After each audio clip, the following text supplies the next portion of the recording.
Hi friends, welcome back to my channel. Friends, ಸರ್ಕಾರಿ ಉಪಕರಣಗಾರ ಮತ್ತು ತರಬೇತಿ ಕೇಂದ್ರಗಳಲ್ಲಿ ಕಾದಿರತಕ್ಕಂತಹ ವಿವಿಧ ಹುದ್ದೆಗಳಿಗೆ ನೇರ ನೇಮಕಾತಿ ಮಾಡ್ತೀವಿ ಅಂತೇಳಿ ಕರ್ನಾಟಕ ಪರೀಕ್ಷಾ ಪ್ರಾಧಿಕಾರದ ವತಿಯಿಂದ ಅಧಿಸೂಚನೆಯನ್ನು ಹೊರಡಿಸಲಾಗಿದೆ. ಸ್ನೇಹಿತರೆ, ಬನ್ನಿ ಈ ಒಂದು ಅಧಿಸೂಚನೆಗೆ ಸಂಬಂಧಪಟ್ಟಂತೆ ಸಂಪೂರ್ಣ ಮಾಹಿತಿಯನ್ನು ತಿಳ್ಕೊಳ್ಳೋಣ. ಎಷ್ಟು ಹುದ್ದೆಗಳಿದೆ, ಯಾವತ್ತಿಂದ ಅರ್ಜಿ ಹಾಕೋದಕ್ಕೆ ಆನ್ಲೈನಲ್ಲಿ ಅದು ಲಿಂಕ್ ಓಪನ್ ಆಗುತ್ತೆ, ಇತ್ಯಾದಿ ವಿಷಯಗಳ ಬಗ್ಗೆ ಮಾಹಿತಿಯನ್ನು ತಿಳ್ಕೊಳ್ಳೋಣ. ಫ್ರೆಂಡ್ಸ್, ನೀವು ನೋಡ್ತಿದ್ದೀರಾ, ಇದು ಕರ್ನಾಟಕ ಪರೀಕ್ಷಾ ಪ್ರಾಧಿಕಾರದಲ್ಲಿ 5/3/2024 ಅನೌನ್ಸ್ ಆಗಿರುವಂಥ ಅಧಿಸೂಚನೆ ಇದು.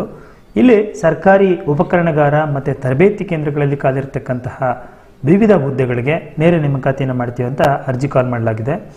ಇದನ್ನು ಕರ್ನಾಟಕ ಪರೀಕ್ಷಾ ಪ್ರಾಧಿಕಾರದ ವತಿಯಿಂದ ಪರೀಕ್ಷೆ ನಡೆಸಲಾಗುತ್ತೆ ಅಂತ ಹೇಳ್ತಾರೆ. ಅಂದರೆ ಲಿಖಿತ ಪರೀಕ್ಷೆಯ ಮುಖಾಂತರ ಇದಕ್ಕೆ ಸೆಲೆಕ್ಷನ್ ಮಾಡಲಾಗುತ್ತೆ. ಸ್ನೇಹಿತರೆ, ನೀವು ಈ ಒಂದು ಹುದ್ದೆಗಳಿಗೆ ಅರ್ಜಿಯನ್ನು ಸಲ್ಲಿಸೋದಕ್ಕೆ ಇಲ್ಲಿ ಕಾಣ್ತಾ ಇದೆಯಲ್ಲ, KE ವೆಬ್ಸೈಟ್ಗೆ ಹೋಗಿ GTTC ರಿಕ್ರೂಟ್ಮೆಂಟ್